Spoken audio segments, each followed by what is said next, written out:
Mayor Ronnie Felder, ex officio board member. Chairperson Julia Botel. Here. Chair Pro Tem Douglas Lawson. Here. Board Member Trodrick McCoy. Board Member Shirley Lanier. Here. Board Member Kashamba Miller Anderson. Present. City Manager Jonathan Evans. Present.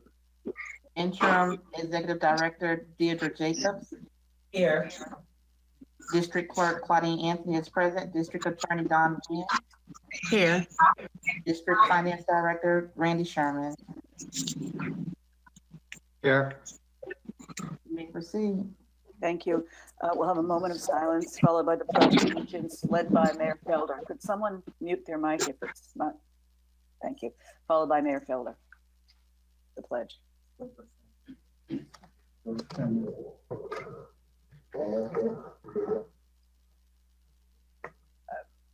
Mayor Felder, your mic. Pledge allegiance to the flag of the United States of America, to the republic for which it stands, one nation, under God, indivisible, with liberty and justice for all. Thank you. Please be reminded that the Utility Special District Board of Directors has adopted rules of decorum governing public conduct during official meetings. Any member of the public wishing to comment publicly on any matter, including items on the agenda, shall submit their comments by email to the City Clerk, Claudine Anthony, at publiccomments@rivierbeach.org. Explicit language will not be read. Be advised, public comments will be accepted for the general public comment section until closure is announced by the chairperson or the city clerk. All email addresses and submitted comments are and will be public record.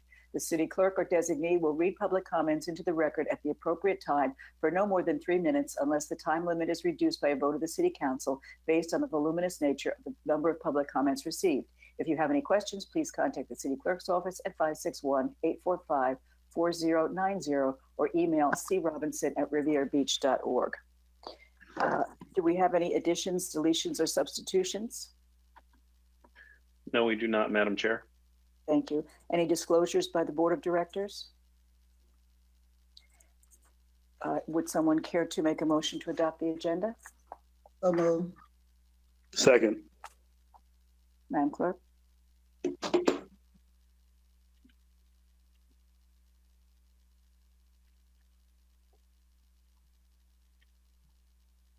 Madam Chair, before we proceed with the vote, we need to acknowledge that Board Member McCoy is present. Oh, thank you. Board Member McCoy. Yes. Board Member Miller Anderson. Yes. Board Member Lanier. Yes. Pro Tem Lawson. Yes. Chair Botel. Yes. Unanimous vote. Thank you. Do we have, we do have consent agenda. All items listed under this item are considered to be routine and action will be taken by one motion. There'll be no separate discussion of these items unless a board member so requests, in which event the item will be removed from the general order of business and considered in its normal sequence on the agenda. Could we have a motion to accept the consent agenda? So moved. Second. Thank you, Madam Clerk. Madam Chair, we do not have any public comments on the consent agenda. The acceptance of comments on the consent agenda is now closed. Thank you. Board Member McCoy. Yes. Board Member Miller Anderson. Yes. Board Member Lanier. Yes. Pro Tem Lawson. Yes. Chair Botel. Yes. Unanimous vote. Thank you.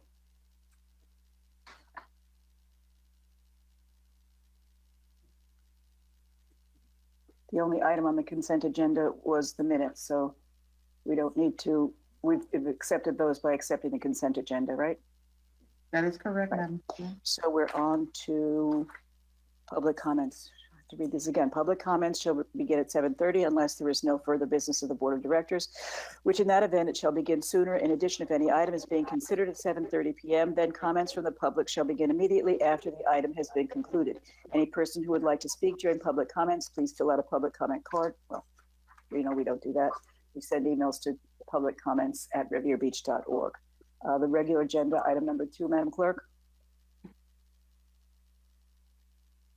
Resolution number 4-20 UD, a resolution of the Board of Directors of the City of Riviera Special District, Palm Beach County, Florida, approving the interlocal agreement for joint participation and project funding for the Garden Road Improvement Project with Palm Beach County, Florida, authorizing the chairperson and district clerk to execute said agreement, authorizing the finance director to transfer funds from project number 18163 to project number 18118, authorizing the district finance director to pay $215,000 plus an additional cost to upsize the HDPE water main and HDPE sanitary force main in the amount of $86,700 for a total of $376,915.75 from project number 18118, authorizing the city manager to execute any necessary agreement as long as the total amount in the agreement does not exceed $376,915.75 and providing for an effective date. Madam Chair, we do not have any public comments on this item. The acceptance of public comments on this item is now closed. Thank you. Would someone like to make a motion to accept? So moved. Thank you. Do we have a second? Second. Thank you. Mr. Evans? Madam Chair, if I can have the interim utility district director, Ms. Deirdre Jacobs, make this presentation. Thank you. Good evening, Mayor, City Council persons, Mr. Evans. For the record, my name is Deirdre Jacobs, and I'm the Interim Utility Special District Director. This particular project deals with an interlocal agreement with Palm Beach County, wherein they'll be doing different types of street improvement activities over on Garden Road. As a part of that project, the city is going to take advantage of those improvements and go ahead and do different types of underwater utilities improvements to both a force main that we have over in that area, as well as a water main. And John Armstrong, our city's engineer, will provide you with greater details on that project. We're also experiencing some technical difficulties with our system here, so I'm going to be sharing my computer with Mr. Armstrong throughout our presentations.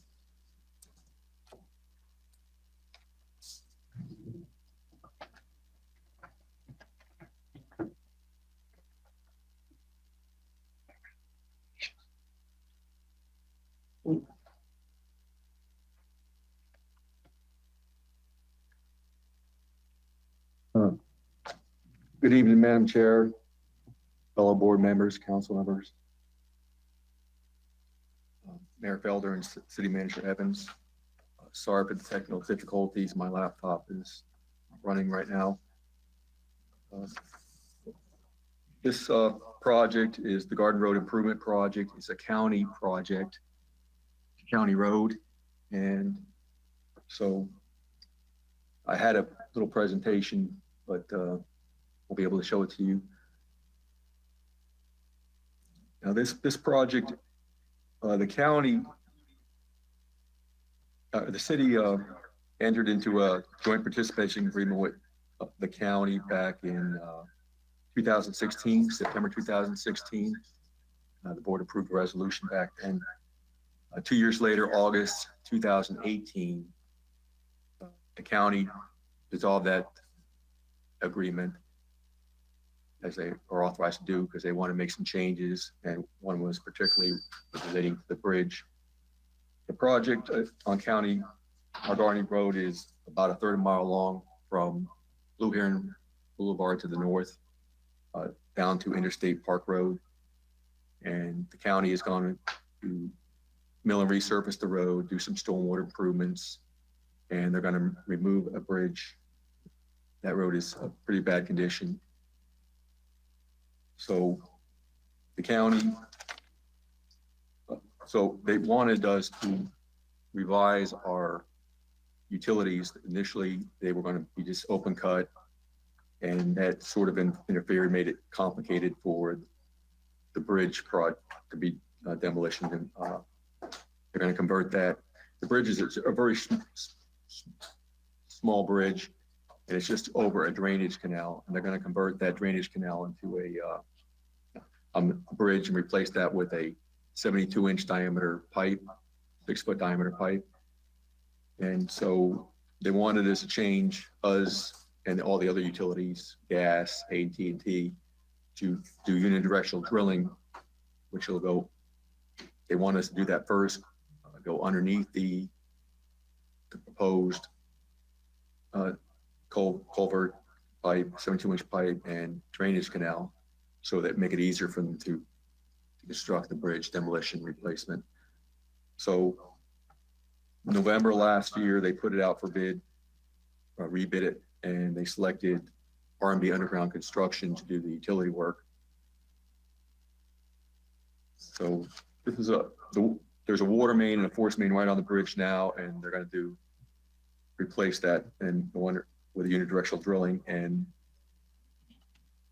so March 24th, 2020, the county wrote us a letter asking us to re-enter into a joint participation agreement. I received that in May. When we looked at that, the city determined that the pipes need to be upsized, so there's a little bit extra, $86,700 additional for that.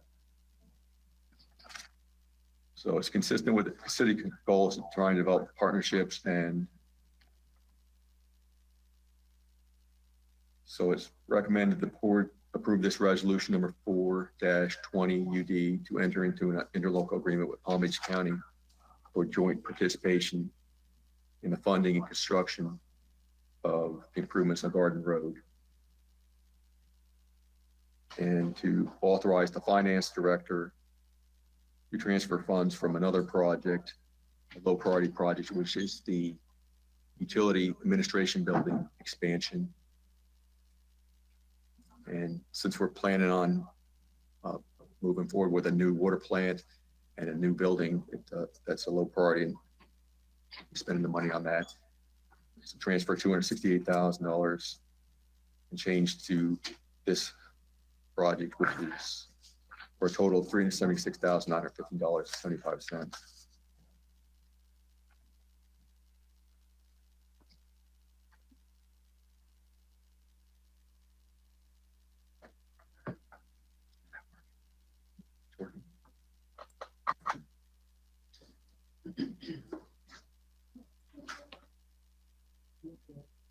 Is that the end of his presentation? Sure. Yes, ma'am.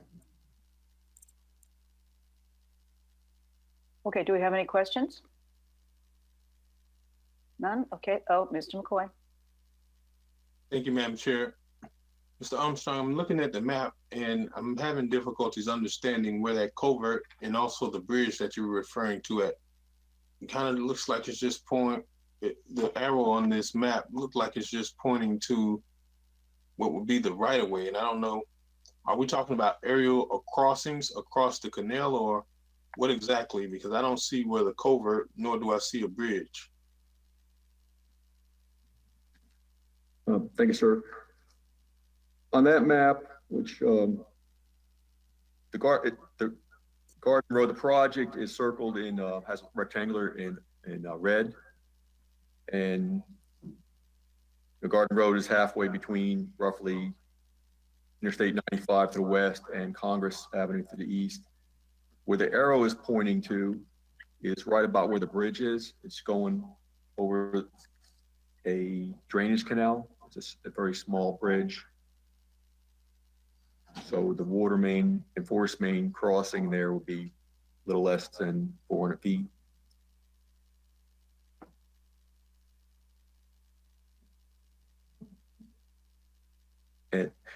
And the project is from Blue Heron Boulevard from the north. I just sort of circled or put a square around where they're going to mill and resurface the road southwards to Interstate Park Road North, which is about a third of a mile of the road. And arrow points in the middle where that is, where the bridge is. So it's just, doesn't really show much. Thank you. Anything else? Any other questions? Madam Clerk? Board Member McCoy, Yes. Board Member Miller Anderson, Yes. Board Member Lanier, Yes. Pro Tem Lawson, Yes. Chair Botel, Yes. unanimous vote. Thank you. Item number 3. A resolution of the Board of Directors of the City of Riviera Beach Utility Special District, Palm Beach County, Florida, approving the proposal from Chen Moore and Associates, Inc. to perform consulting engineering design and engineering support services for the parallel intercoastal force main crossing improvement project, and authorizing the Utility District Finance Director to make subsequent payments after work authorizations have been issued in the total amount not to exceed $688,098 from account project number 18132 and provide an effective date. Madam Chair, we do not have any public comments on this item. The acceptance of public comments on this item is now closed. Thank you. Mr. Evans? So move. Oh, thank you. Second. Madam Chair, if I can have the interim utility district director, Ms. Deirdre Jacobs, make this presentation. Thank you.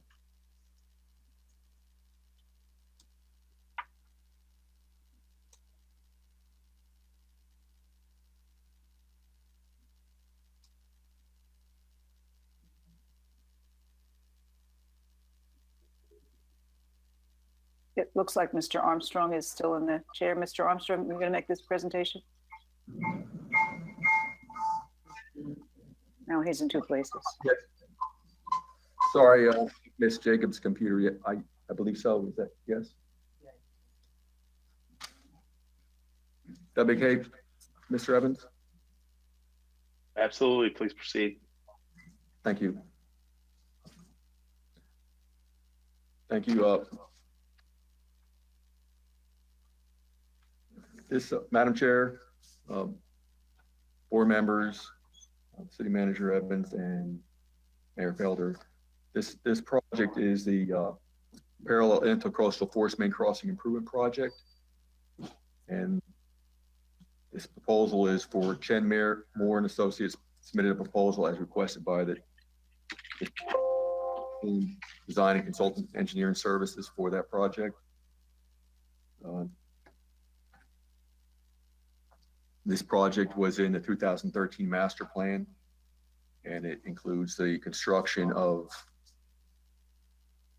about 1.2 miles of force main, about 1 mile across the intercoastal from lift station 10 on the island to lift station 1A on the mainland, which is lift station 10 is on Park Avenue, and lift station 10 is south of Wells Park and Recreation area on Avenue H West. And so in September 2019, this was added to the CIP plan, 5-year CIP plan, and in September of July 2018, the utility district entered into a contract with Chen Moore and Associates to do continuing consulting, engineering, design, and engineer support services. Actually, it was July 16, 2018. And I try to attach a lot of the attachments on the contract, but it's too large, so I couldn't put that in Novus. But in the RFP, Chen Moore and Associates are committed to 20% minority and white business-owned enterprises. So this project, they have 7 sub-consultants, and it's 22.84% minority white-owned businesses. Women, Mr. Women. Minority and women owned. Sorry. Thank you for correcting me. I'm sorry.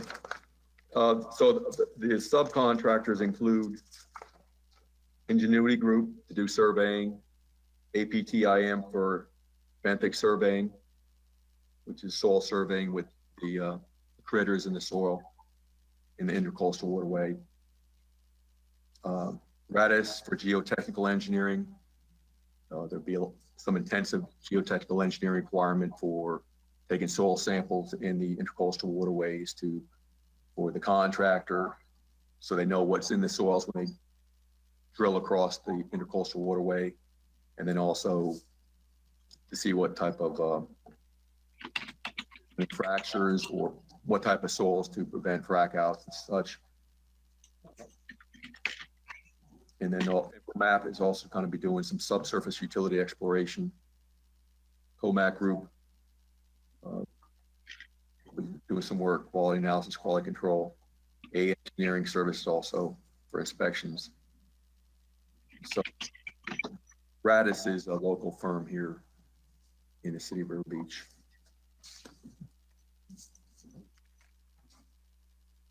And so the existing force main was built in the 1950s, so it's old, and if we lost that force main, then this force main takes all the wastewater from Singer Island down to Palm Beach Shores, Bill Foster Park, which is an island to the west of the Singer Island. And so if that went down, we'd sort of be in trouble. Potentially much moratorium, we have to haul sewage, which will be a lot of trucks driving back and forth, and lights flashing in people's homes at night, and be really expensive.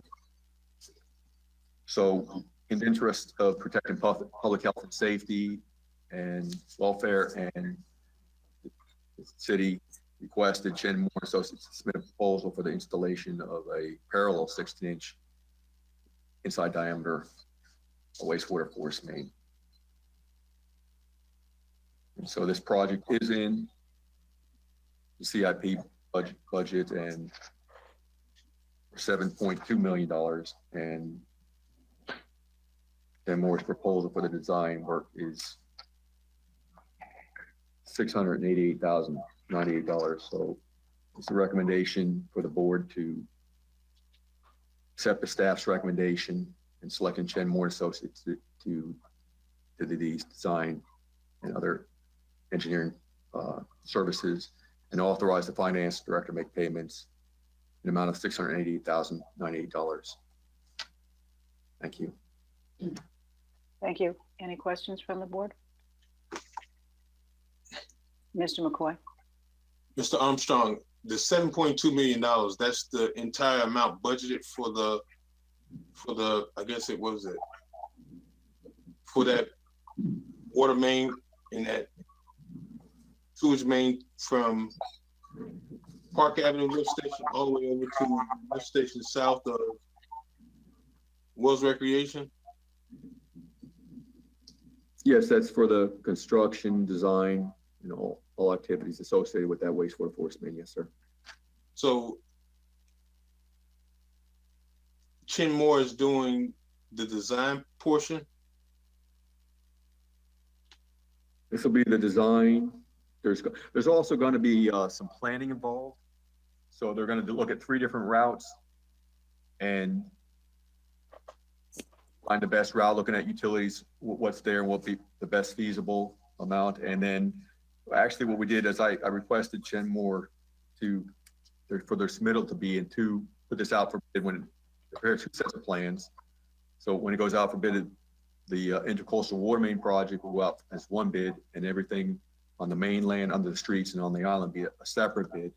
I already talked to Public Works Director of the possibility of getting the portion under the roads, maybe with a roadway project to save cost and all. And so he has indicated that that's potentially possible.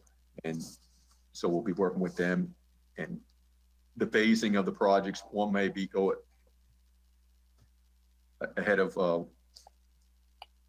one or the other. The one in the water main, that portion of the project that has more intensive permitting requirements with the DEP and the permitting, more of engineers, water management district,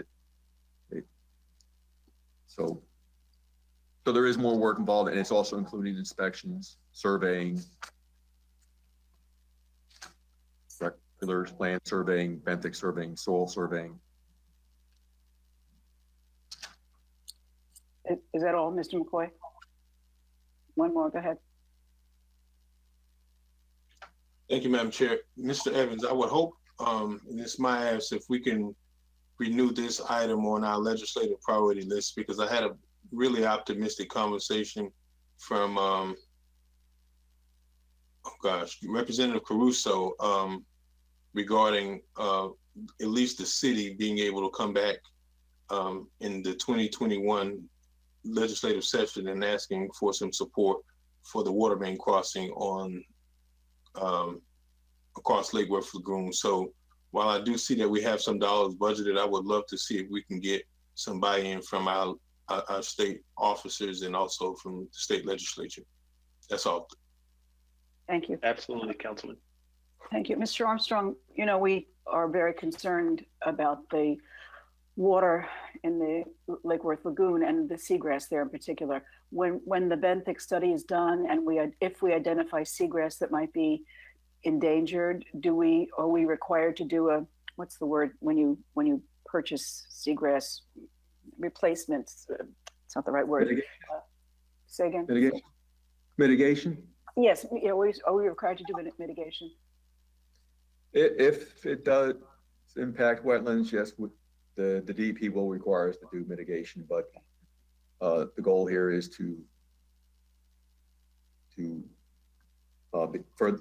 not to affect wetlands. Okay. Should be the goal. We should be able to direction drill further on the mainland, further west, away from any wetlands, and on the island that may be potentially we may have to do some mitigation there, but the goal is to try and minimize any and have no impacts on wetlands. Okay, great, thank you. Anything else? Madam Clerk? Board Member McCoy, Yes.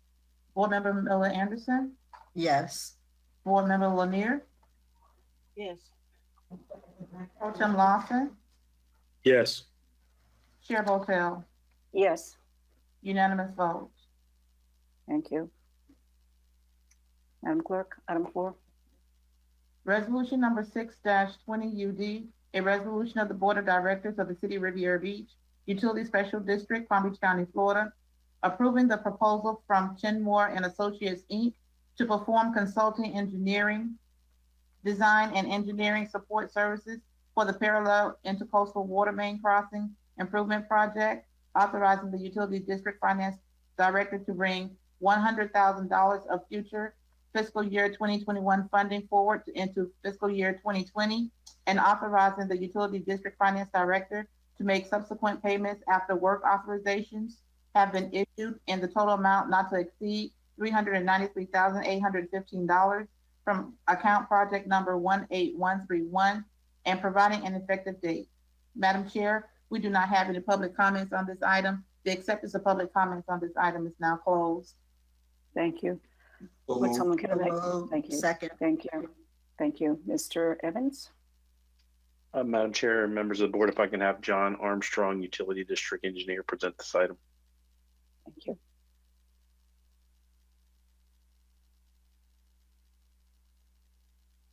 Thank you, Mr. Evans. Good evening, Madam Chair, Council and board members, Mr. Evans and Mayor Felder, John Armstrong again. This project is similar to the previous one, other than it being a sanitary wastewater force main. It's a drinking water main. And so this is parallel intercoastal water main crossing improvement project. One difference between this project and the prior one, this one's about half the length. This one is just, for the most part, is just crossing the coastal and have a little bit of new water main on the mainland. So back in the 2013 master plan included this project. There are currently 2 water mains from the mainland to Singer Island, providing water to Singer Island and town of Palm Beach shores. One is towards the north. It's a 14-inch diameter pipe. It's from Shore Drive, just south of Silver Beach Road, a little northwest to the backyard easement behind Pine Point Road and Gulfstream Way. And then there's another one. Both these water mains were installed in the 1950s. And that one's just north of Blue Heron Boulevard. And that's a 16-inch diameter water main. And the master plan identified if the larger water main went down, we wouldn't have adequate water supply to provide to meet fire flow requirements and peak flow demands. So like during periods when people are having breakfast or large quantities using for irrigation. So this is to include a replacement of the 16-inch water main near Blue Heron Boulevard.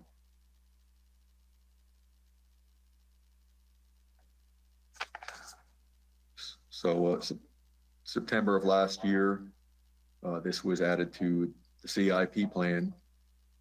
And so we've asked Jen Moore and Associates to provide a proposal for a parallel 16-inch inside diameter water main, provide engineering support services like the last project. And so Jen Moore provided a proposal, and so recommended that the board accept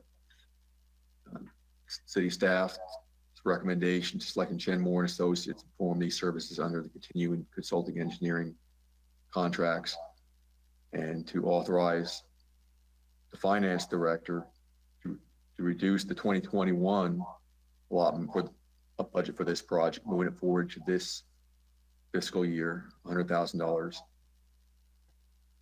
bringing the allotment for the 2020 portion of this project to $400,000 to cover the $393,815 under Jen Moore's proposal.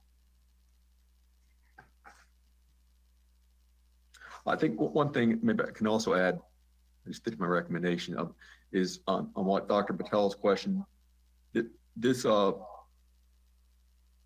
main will probably be in the neighborhood of 30 feet below the bottom of the water surface. So, except on the sides on the island and on the mainland, where we try and get around the wetlands.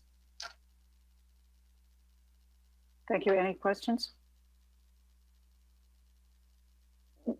Mr. Armstrong, will this impact in a positive way, I would hope, the water pressure at the north end of the island? No, this is basically, we'll just bring it back to where it currently is. The master plan talked about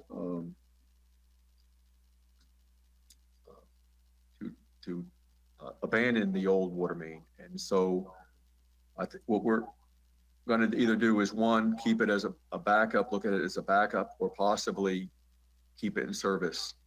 And if we keep it in service, that would help the pressure some. Okay.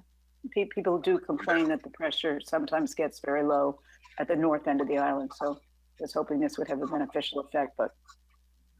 We had EAC consultants did an evaluation on that and provided a report just last month. And they looked at different options to help improve the pressures on the North Singer Island, north of Gulfstream Way. We have a repump station up that way. And whether upsizing this pipe and all that, it wouldn't be feasible. And so their recommendation on that was to, from Gulfstream Way further north, put another parallel 14-inch diameter water main. So that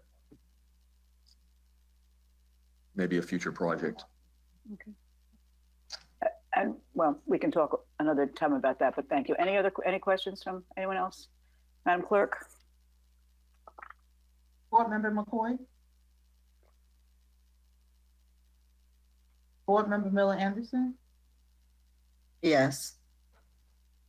Board Member Lanier, Yes.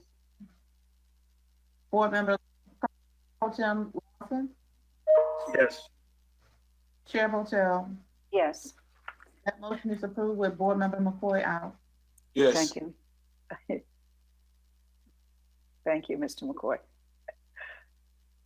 Madam Clerk, item 5. Resolution number 7-20 UD, a resolution of the Board of Directors of the City of Riviera Beach, Utility Special District, Palm Beach County, Florida, ratifying the ongoing emergency engineering services by Holtz Consulting Engineers, Inc.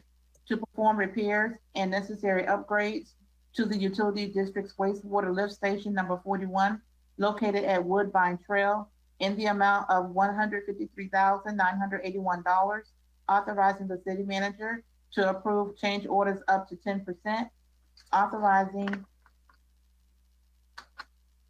the utility finance director to make subsequent payments after work authorizations have been issued in the total amount not to exceed $169,379.10 from account project number 18135 and provide an effective date. Madam Chair, we do not have any public comments on this item. The acceptance of public comments on this item is now closed. So moved. Second. Thank you. Mr. Evans, I guess Mr. Armstrong again. Yes. Yes, Madam Chair, if I can have Mr. Armstrong, Utility District Engineer, present this item.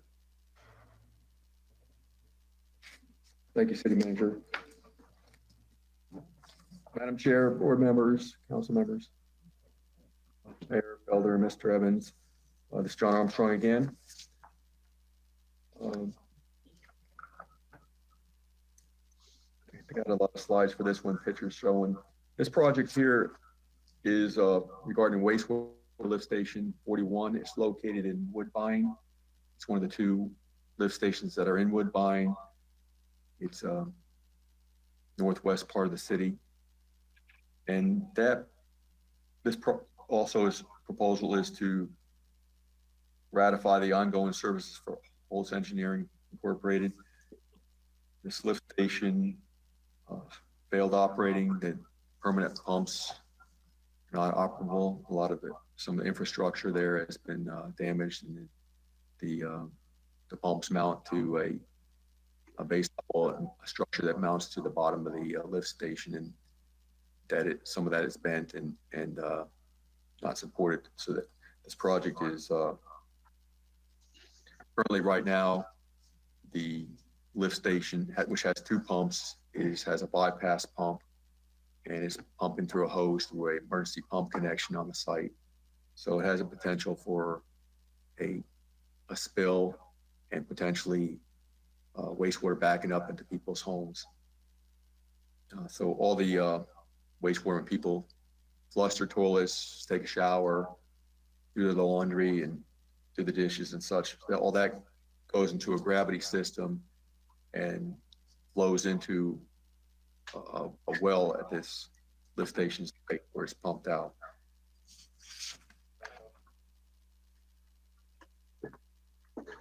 So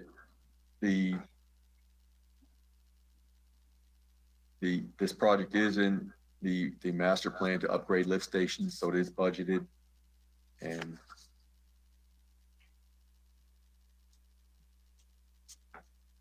in the interest of protecting public health, safety, and welfare, the utility district requested Holtz Consulting Engineering to provide emergency engineering support services for the repairs and upgrades of wastewater lift station number 41. And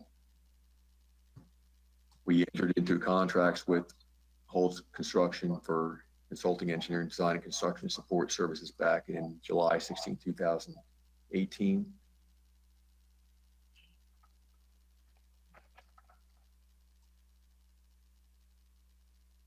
So it's our recommendation for the board to approve our recommendation for Holtz Construction to make these improvements to lift station 41.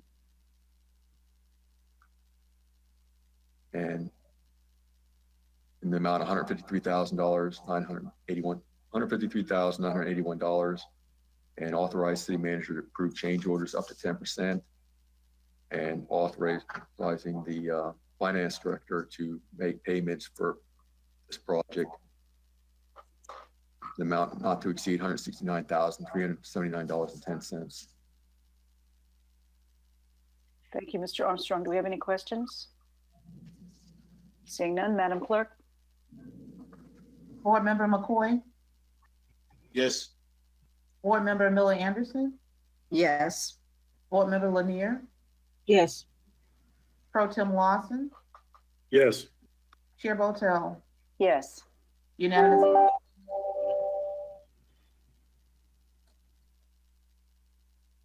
Thank you. Do we have any public comments? No, Madam Chair, the acceptance of public comments for the general public comment section is now closed. Thank you. Since we don't, let's move to item number 6.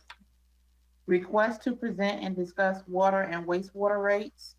Madam Chair, we do not have any public comments on this item. The acceptance of public comments on this item is now closed. Thank you. Mr. Sherman?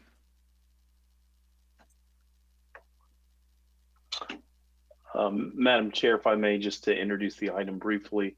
This item is to talk about the City of Riviera Beach utility district and its rates, the financial capacity of the utility district, and how we have to look to plan for what the future investments will be as it relates to capital. Obviously, through our bond documents that you're acutely aware of and the budgeting process that we have to go through annually, we are consistently looking at our rates to ensure, one, the affordability to the rate payers, as well as our ability to make the strategic investments that we would have to make to continue to provide potable water and treat wastewater in our community. Mr. Sherman, with our rate consultants, have put together a presentation that speaks to where we are today and what we would need to do in the future years to plan for just supporting the initial operation and then future capital investments, even to what we have to plan for the investment associated with a new utility district and a new treatment plant process. So without further ado, Mr. Sherman. Yes, good evening, Mayor and board members. I'll just give you a little bit of background, how we got to this point, and then I'll turn it over to the rate consultant. The last adopted utility rates were adopted in 2015. The final rate increase that was approved at that time went into effect in October of 2018. So we have gone 18 months without a rate increase. We did do a rate study and presented it to the board in February of 2018. We came back again in April of 2018 after the initial discussion, but ultimately no action was taken and the rate study was not adopted. So last October, there was no rate increase. Obviously, putting in the new water meters, rate changes in capital projects. We refreshed all the numbers. We had the rate consultant again come back now that we're talking about a new treatment plant, rerun the numbers, relook at the rates. And tonight is the first presentation that we'll have. We'll make the presentation, have some discussion. As you notice, there's no resolution attached to this item. So after this discussion, we'll decide which direction we want to go and take the appropriate steps from there. So on that, I'll turn it over to Ryan Smith from Raftalis. He is our utility rate consultant. And I will also let you know that on tonight's call, as questions may or may not arise, we have the city's bond counsel, Skip Miller. We have the city's disclosure counsel, Steve Bullock, and we have the city's financial advisor, Sergio Masvidal. Ryan? Thank you, Randy. My name's Ryan Smith. I'm with Raftalis Financial Consultants. We are a financial and rate consulting firm, primarily specializing in municipal enterprise funds. We prepared the fiscal year 2020 revenue sufficiency study, of which I'm going to put together or present a small presentation now. share my screen here and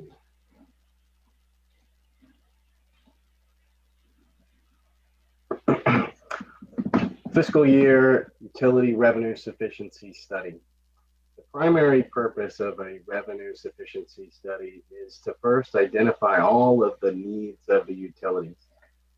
Those needs we categorize and call our gross revenue requirements. Those are what we want to fund every single year from our revenues.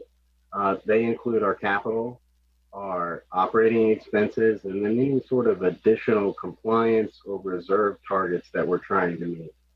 Then from there, we also, as a part of the rate study, we look at what are our inflows and our gross revenues. You know, how much of our rate revenues do we make up our total revenues? Do we have other sources, you know, whether it's miscellaneous revenues, impact fees, investment income, or any kind of grants or any other funding mechanisms?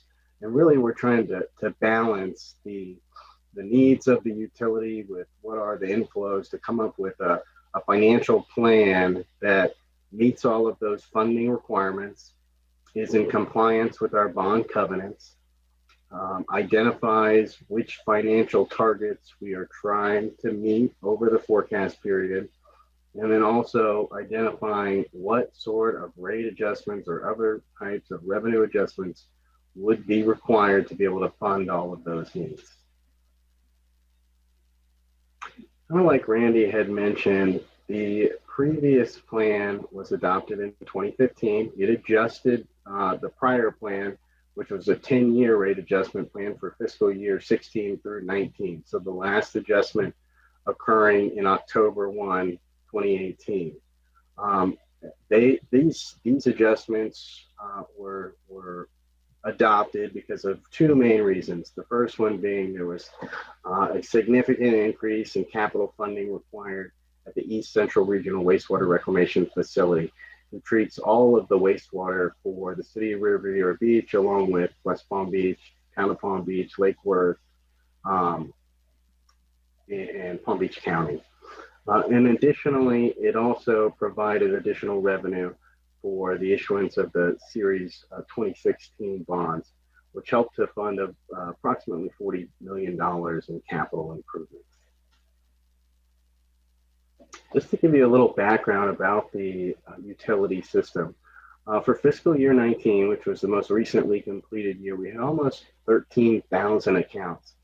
The pie chart on the left-hand side shows those accounts, and you can see that the majority of them is single family, which is that light blue color. The chart on the right is a comparison where we've taken all of these accounts and then broken them and shown them on a equivalent residential connection basis. So to try to compare apples to apples, where obviously a single family account has a lot lower flow than, let's say, a equivalent commercial account. You can show them. Yes, sir. I'm having difficulty. It's not very clear, and I'm looking at it from my computer screen. Is there a way that we can increase, I guess, how we can see this graph? Yeah, it should be sharing. It says it's sharing your app. Go to meeting.com and sharing your screen. I'm seeing it. Mr. McCoy, what trouble are you having again? Well, I'm looking at it from my computer screen as well as from my television. I'm looking at my television. We can't make out. Is there a way to make it larger? If you grab the screen and just drag it forward, it makes it a little bit larger on my screen, so I can see it. I had to do that to see it better. So if you grab below the individuals or the councilmen, drag it up, it'll make the picture larger. That's what I had to do because I was having the same difficulty as Councilman McCoy. Okay, but even still, that doesn't change how I'm looking at it on the television screen that's in just next to mine. I guess that's what's being carried. But in the event, I don't want to belabor it. Can you provide us with a copy of this? Because kind of you jumped through two of them that I didn't really get a chance to really. Yeah, absolutely. I'll be happy to provide a copy to Randy after this call and get it forwarded to you. Thank you. Yes, sir. The big thing we wanted to point out here was that while the majority of your customers are residential, the commercial accounts actually make up a significantly larger amount of the flow and additionally the revenue as compared to the amount of accounts that they have.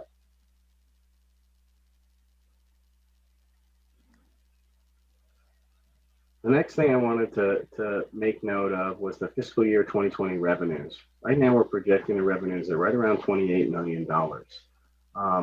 The rate revenues, which is the portion that we have an ability to adjust going forward, makes up about 96% of our total inflows or total gross revenues during the year.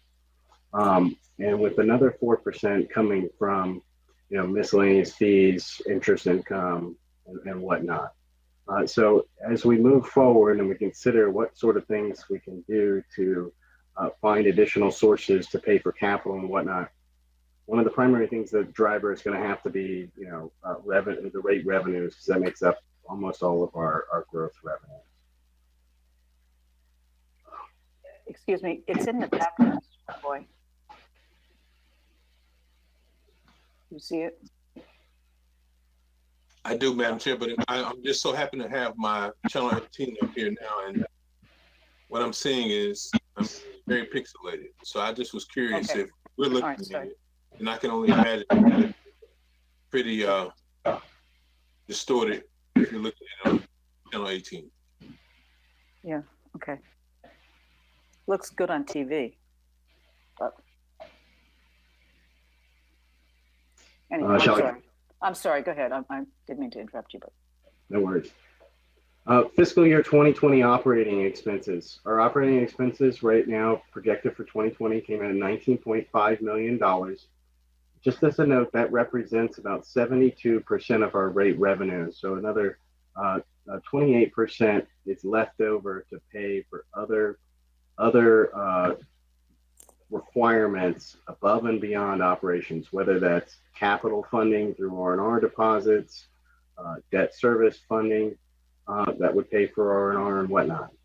And so we'll bring up that metric a little bit later. As you can see, the largest part of our operating expenses is our personnel and personnel related costs. Of the 19 million, they make up $10.6 million. The next largest item is our wastewater treatment, which is right now is 18% of our total operating expenses at $3.5 million. And one thing to mention there is while the district is a member of the ECR, we've had little control over those costs in the past, and we hope that obviously those costs will start to levelize going forward. But there is some risk there just because we don't have real good control on what those costs could be to us over the long term. And then you can see there's other operating expenses, the pilot, which is 6% of our total rate revenues, or $1.6 million, and then contingency of about $200,000. One other thing that's really important to mention about the district is as of October 1st, 2019, the beginning of fiscal year 2020, we had approximately $78 million in cash. So we have this large cash balance. However, one thing we wanted to do was to go through and look at these balances and say, okay, well, what do we actually have available to fund future capital improvements, knowing that, long term, there's this large water plant project out there in the future. So we went through and said, okay, let's back out what things are restricted and which items, we couldn't rely on to fund capital. First one being our customer deposits. Number two being a small amount of impact fees that's set aside, water related. The third one being the Series 2016 bond proceeds, roughly $31 million. Those are monies that are already appropriated to existing projects. For instance, the wastewater intercoastal force main crossing. And then we also wanted to identify and back out two operating reserves for two different buckets. The first one being a operational reserve target of approximately 180 days of our operating expenses, roughly $9.2 million. That money would be kind of our hedge to pay our accounts payable, to hold for any sort of, let's say, a lawsuit or a hurricane event, something where we'd want to have a prudent reserve set aside to be able to fund operations if needed. And then the second item that we wanted to set aside was a capital reserve. What we targeted right now was $2.1 million, equal to about 1 year's depreciation.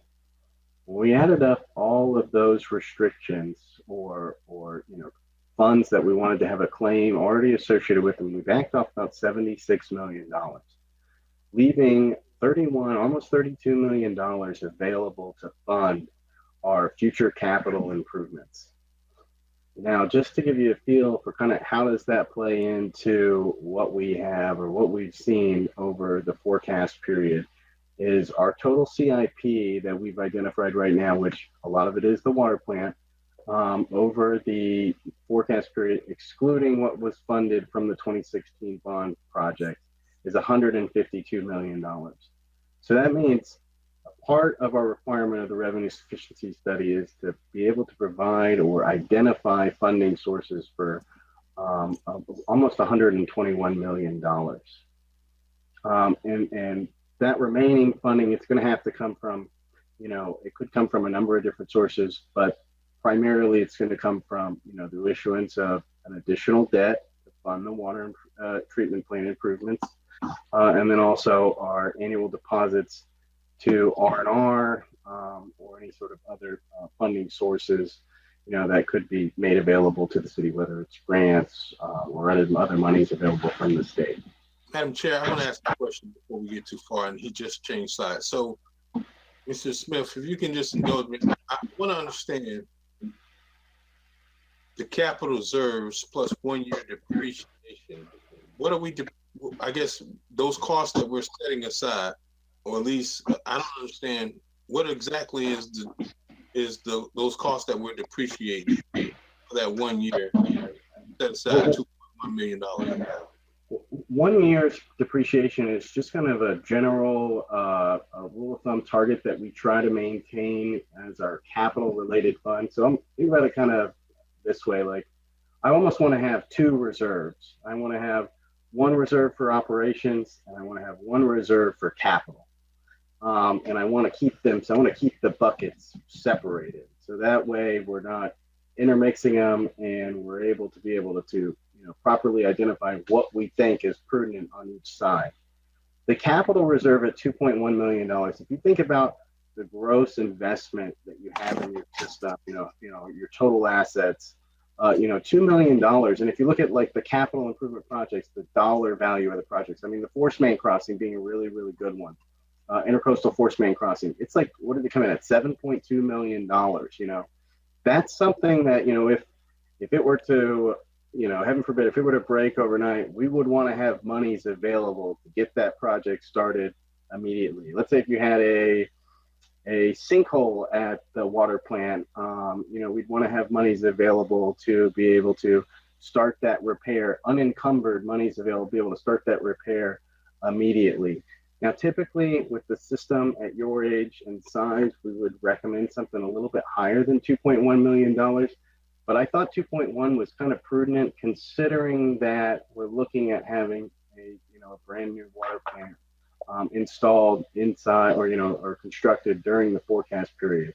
So considering that, I thought, and also on top of the 180 days, I thought that was kind of prudent. But really, those are monies that are set aside with no encumbrances on them, that are available to meet any sort of emergency events that we have, face us in the future. So consider that, like, we always want to have in the operating fund, $9.5 million at a minimum. And then in our R&R fund, I'd always want to have that 2.1 at a minimum, unencumbered. So if I can ask probably a question for you. Mr. Chairman, not $5 million of 180 days of operating expenses. Would that be associated with salaries? Yeah, it would be salaries and then items such as, all the utility costs, because they have to pay for electricity, chemicals, fleet, IT, all of those issues have, non-capital items. Okay. And, All right. and 180 days. So I think let me take another step back too. A lot of times what happens is like when the rating agencies will come in and take a look at your utility, they'll do a calculation where they'll take your total unrestricted cash and then they will divide that by the operating expenses divided by 365 to come up with like a days of cash. And then they use that as kind of like a comparable metric to be able to, kind of put you into a range, like how do you compare to all your neighboring utilities, or how do you compare to all other AA rated utilities? And so when we go through and do that, we kind of try to look at it the same fashion where we say, okay, well, what do we think is the minimum? What do we think is reasonable? And so that's where we came up with the 180 days as, half a year's operating expenses as kind of a reasonable minimum target. Now, to give you a feel, AA rated utilities, most of them have a lot higher total cash balances than 180 days of operating expenses. But this is kind of just to target just as our minimum. We don't want to go below that point. And that's why, we're kind of showing that money as having a restriction on it for purposes of really just identifying how much do we have available to fund capital and how much more funding are we going to require.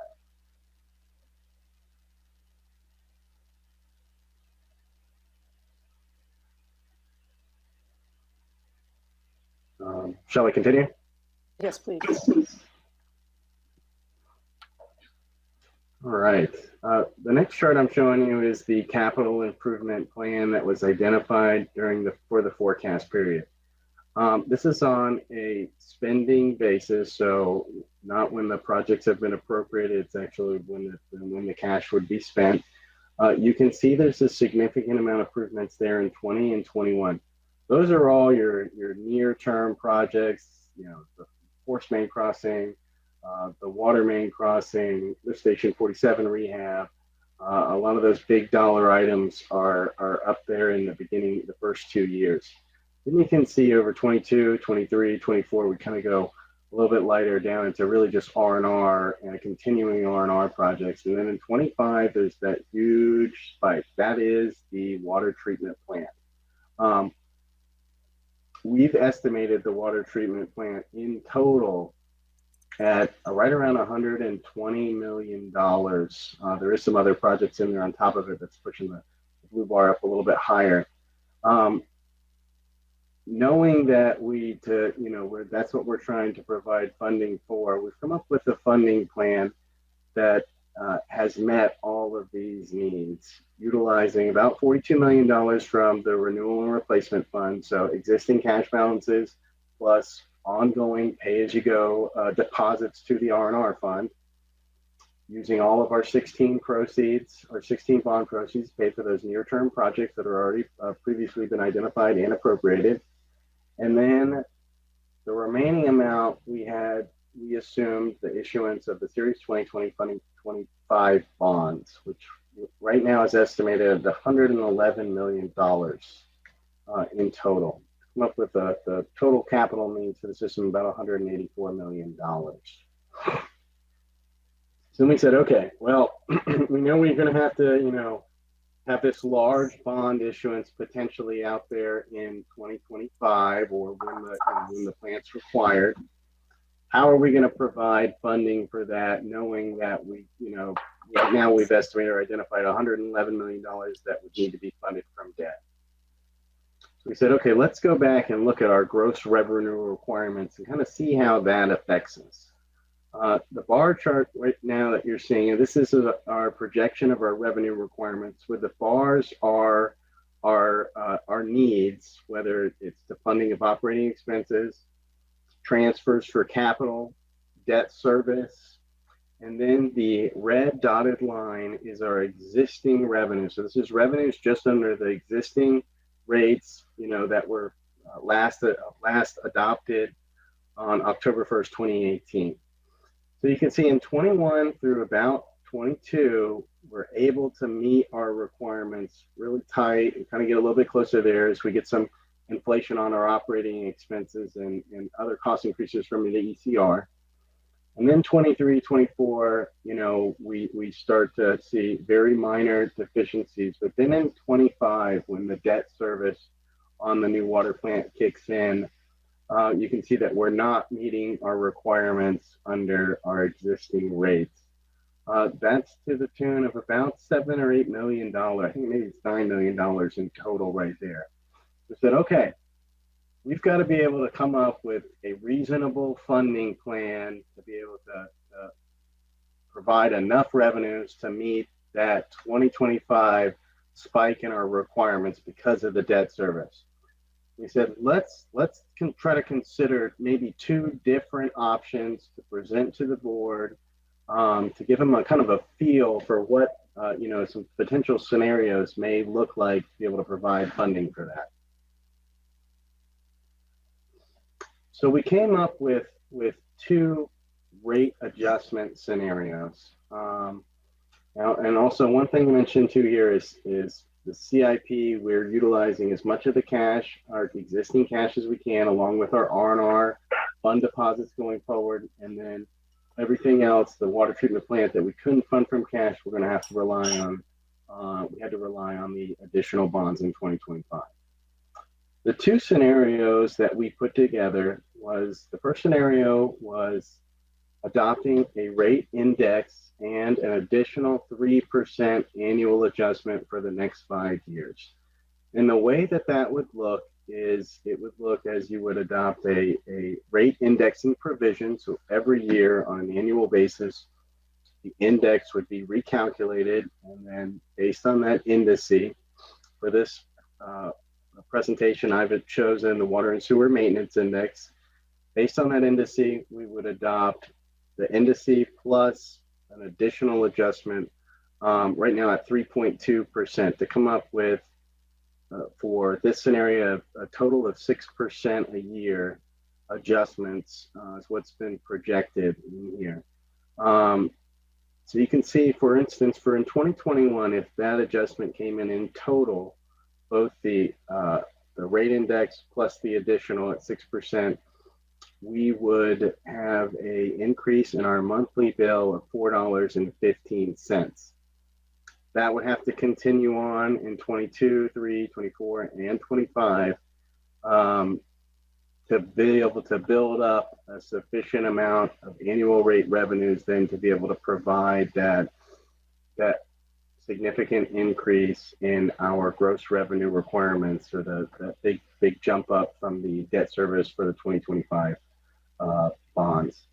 The second scenario is we did kind of a worst case scenario and said, okay, if we waited until the last minute, as long as we can, and hold out, what potentially could it look like? So scenario two, we waited and did a rate adjustment in fiscal year.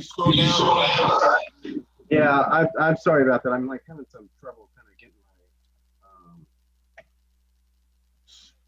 my bar out of the way of the screen, so I apologize. Let me see if I can. Madam Chair? No, we're getting a lot of feedback. Yes, there's something wrong with the sound. Yeah, I apologize about that.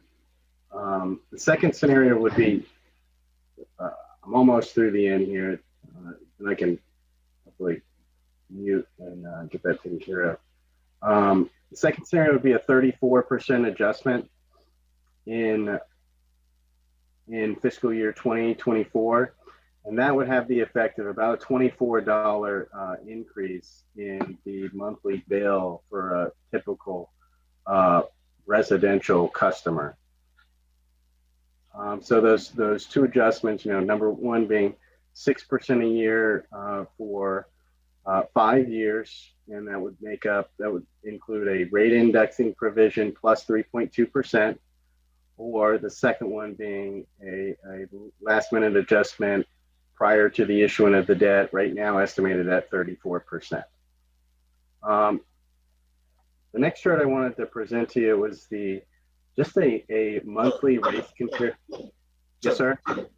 So, what you just explained is not visible on my screen, it's visible on the television screen. And every time I'm speaking, I'm getting a lot of feedback because your name is going up. So if you can back up to the next slide and adjust so that we can see the bottom scenario too, because yeah, let me see if I can. And then if you can take off that tab bar, whatever that is at the bottom. Yeah, that seems. Madam Chair. Is it Mr. Smith's computer? Because, I mean, we weren't having these issues before, I don't think. It's a lot of feedback on everybody's part.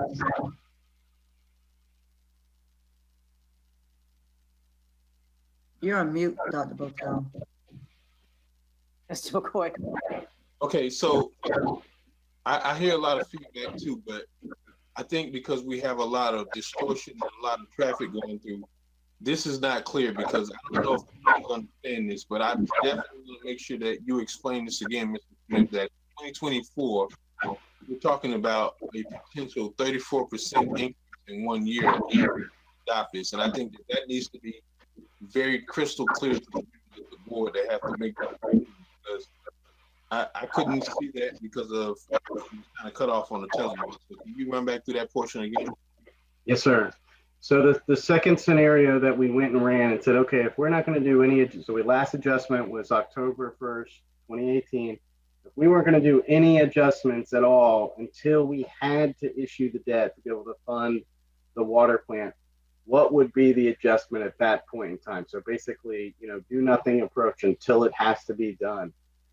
Based on the same projections as the study for the 6% adjustments, what we identified that we would need would be a 34% adjustment occurring in 2024 to be able to provide sufficient enough net revenues to be able to fully fund that debt and meet our coverage requirements to issue that debt, which is a pretty big shocker. And to be honest, that's a pretty hard sell. 34% is definitely one of the highest that I've heard. And so I think we wanted to present that to y'all just to give you a feel for kind of what are, where this could potentially go as we get closer and closer to, having to fully fund or start the construction for the water plant and issue debt to be able to finance it. Thank you. Mr. McCoy has a question. So, Mr. Smith, I'm just trying to understand your math. So, as it stands, scenario 1 provides for a 6% increase for the next 5 years, 21, 25. Yep. And even if we take this first scenario, that seems like a total of 24% increase. How is it that you got to 34% in scenario 2? Well, if you were to take the compounding effect of 6% for 5 years, you would come up. I think it's a little bit closer to. I want to say it's at like 33%. I can calculate it here real quick too. And the 34% adjustment is actually, it's higher than the accumulation of those 6% adjustments over 5 years. But we have to have it in place to be able to provide, net revenues to meet our coverage requirements and have sufficient net revenues to fund the debt service starting in 2025. Yeah, so I understand that, but Mr. Smith, I'm looking at the other slide that says results revenue requirements, and we're already meeting our requirements up until year 24. So why is it that in year 24, scenario 2 has 34%, and even if we take scenario 1, we would only equal 24%. Compounding alone over 4 years should not equate to the value of a difference of 10% in revenue. Well, you've got well, there's two things that happen. So if we were to take 6% to the fifth power, hold on 1 second for me, sir. And I think it should be through the times 4 years because we're already in 2020.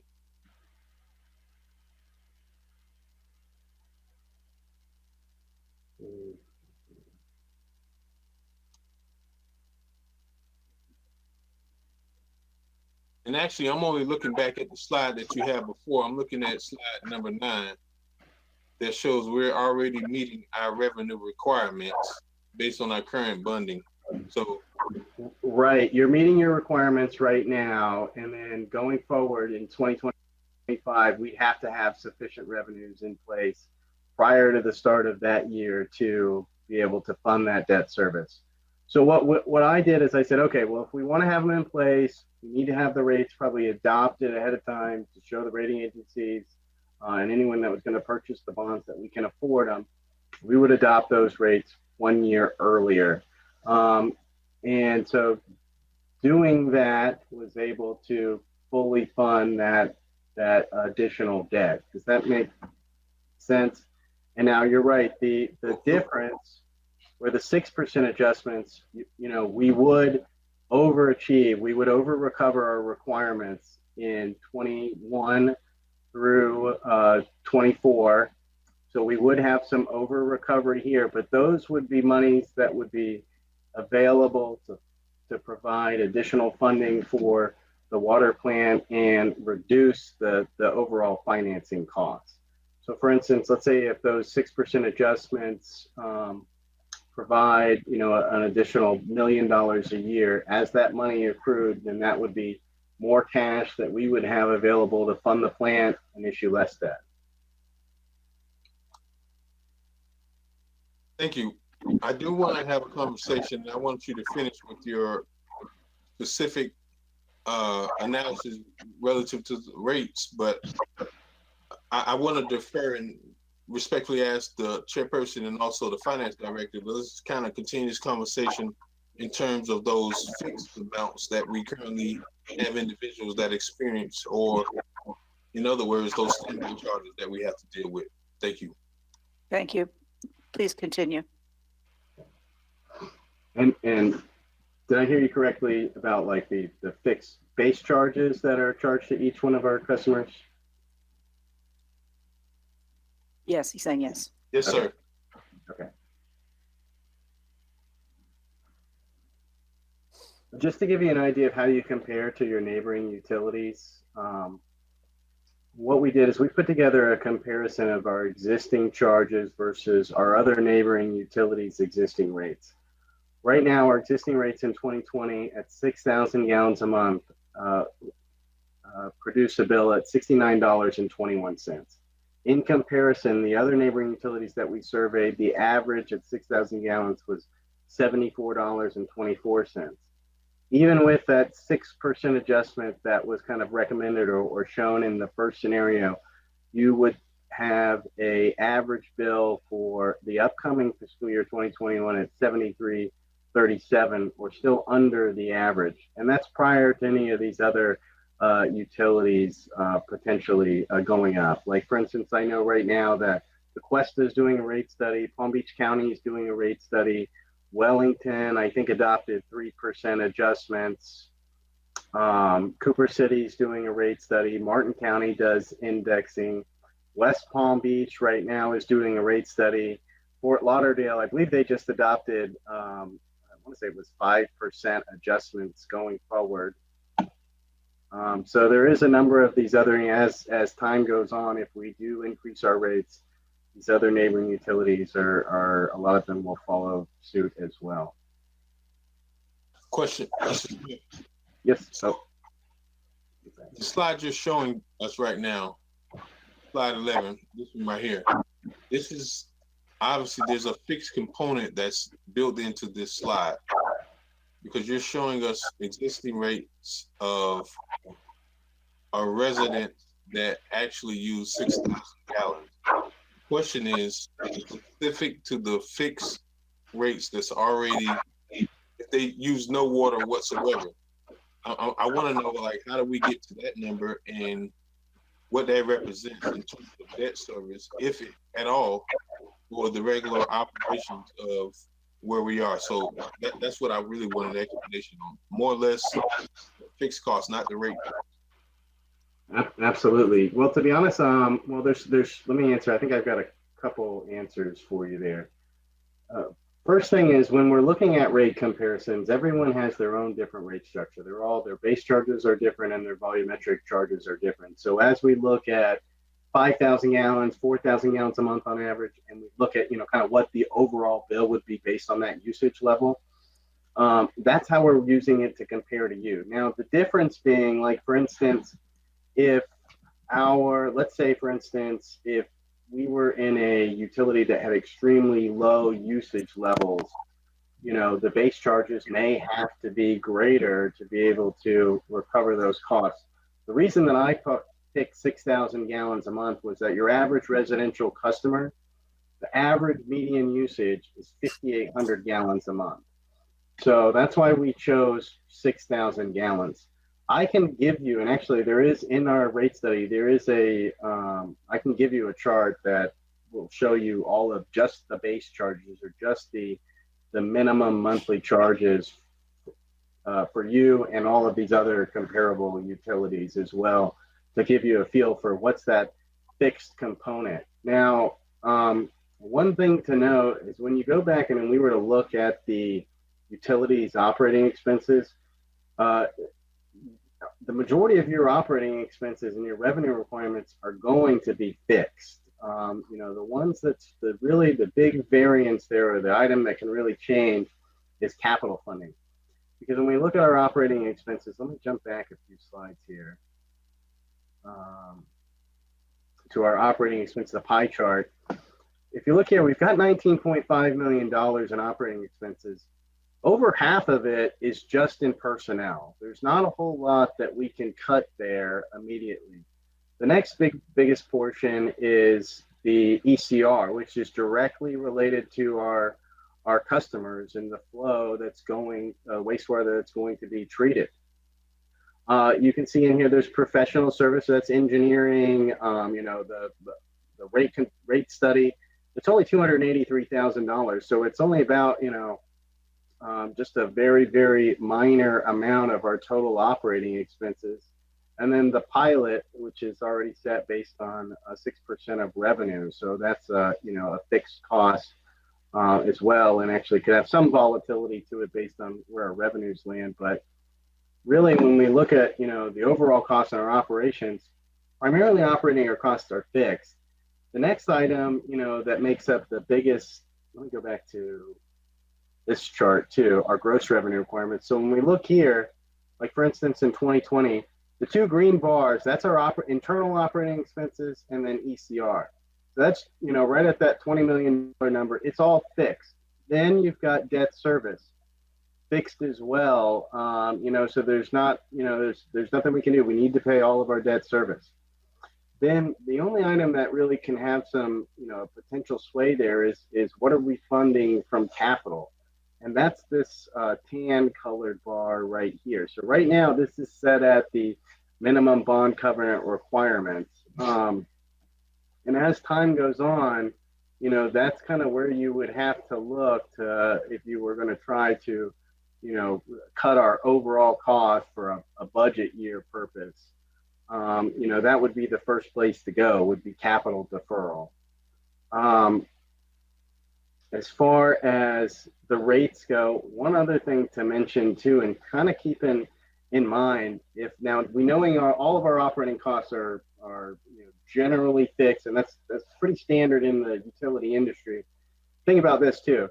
If I was Boca Raton or Village of Wellington, and my average customer is using 10,000 gallons a month, it's not going to cost me a significant amount more, because the only difference in cost for me to produce 10,000 gallons a month on average versus 6,000 gallons a month is going to be that, incremental pumping costs, a little bit of electric, and maybe a little bit of chemicals. But overall, my salary costs are still going to stay relatively fixed.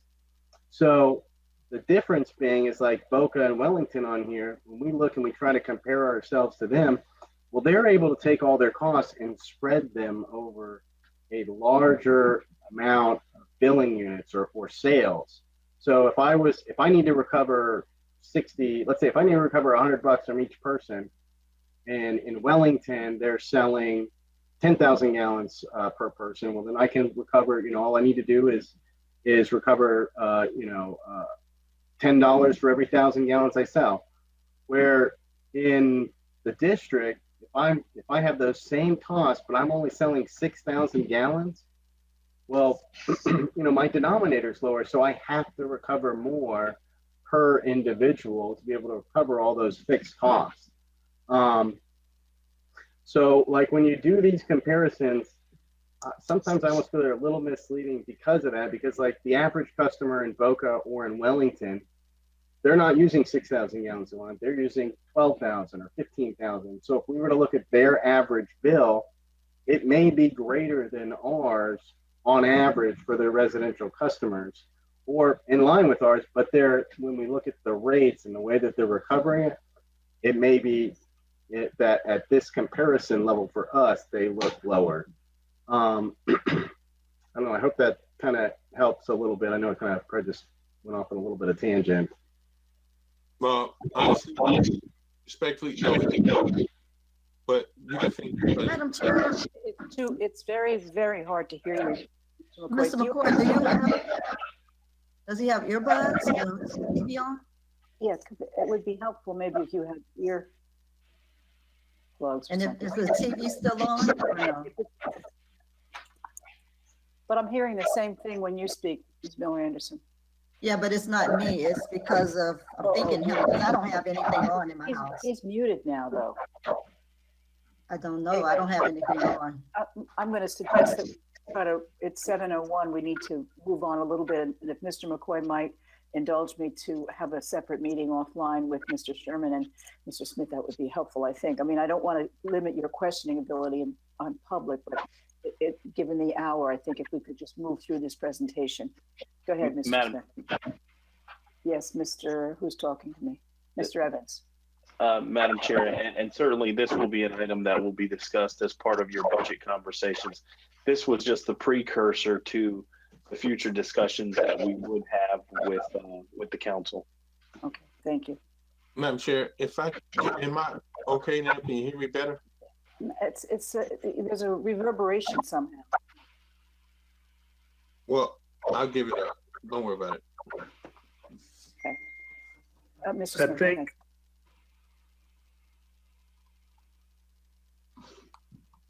Looks like you have 2 more slides here by my count. Yes, ma'am.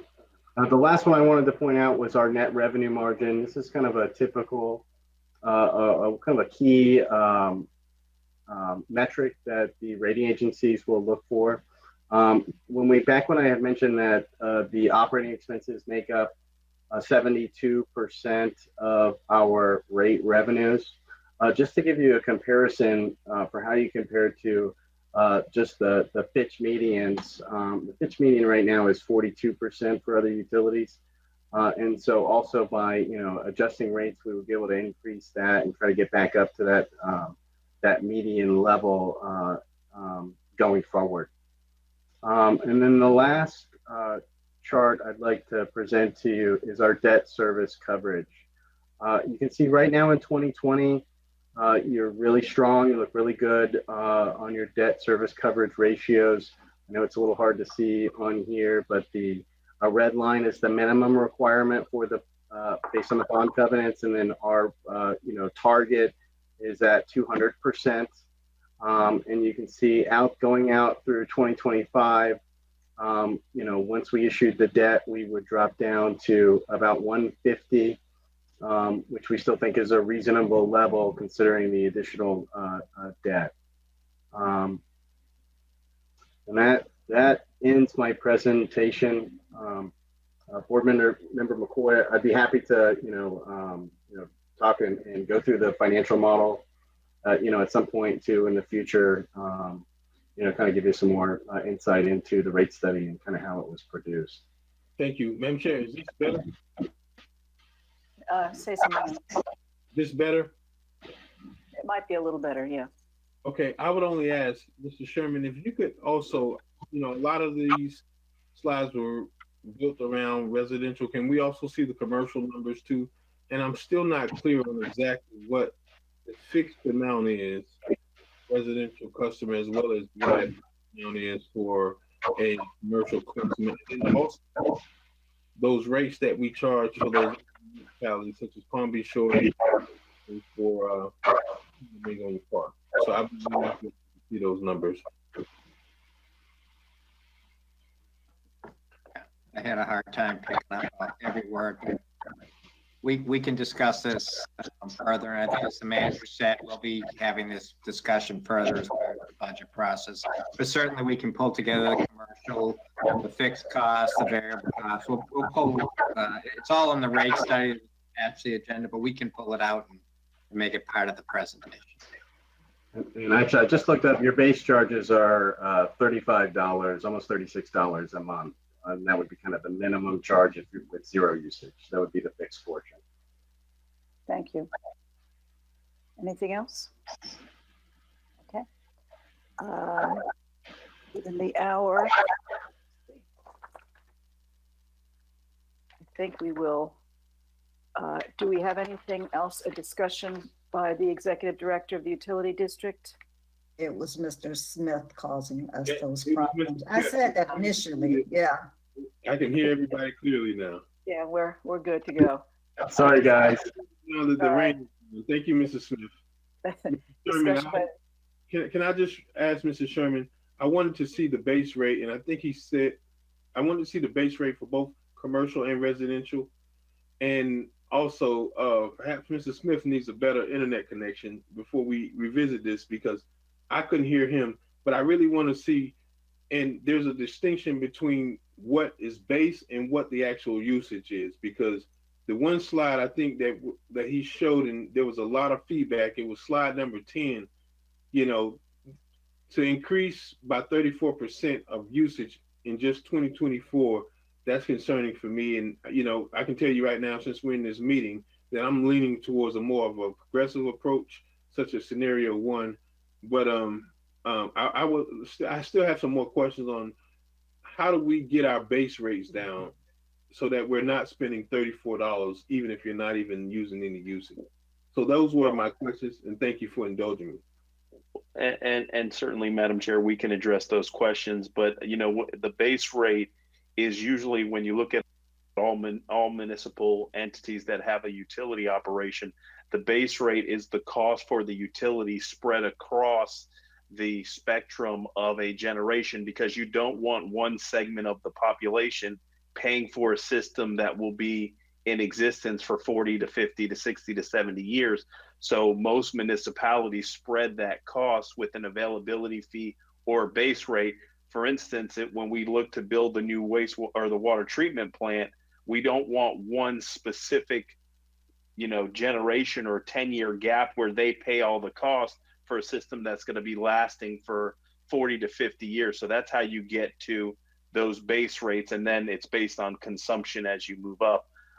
One of the things we have talked about is maybe some incentives that we look to encourage lower consumption or low flow toilets or other fixtures through a grant program that helps to reduce the consumption, because that's where the savings are. If you reduce the consumption, the bill would be a lot lower, versus you can't really touch the base rate because that's articulated in bond documents and is something that is consistent throughout all municipal utilities. Mr. Sherman, if you had any additional insight on that. Yeah, the only thing I would say is, getting back to the commercial base rates are based on meter size.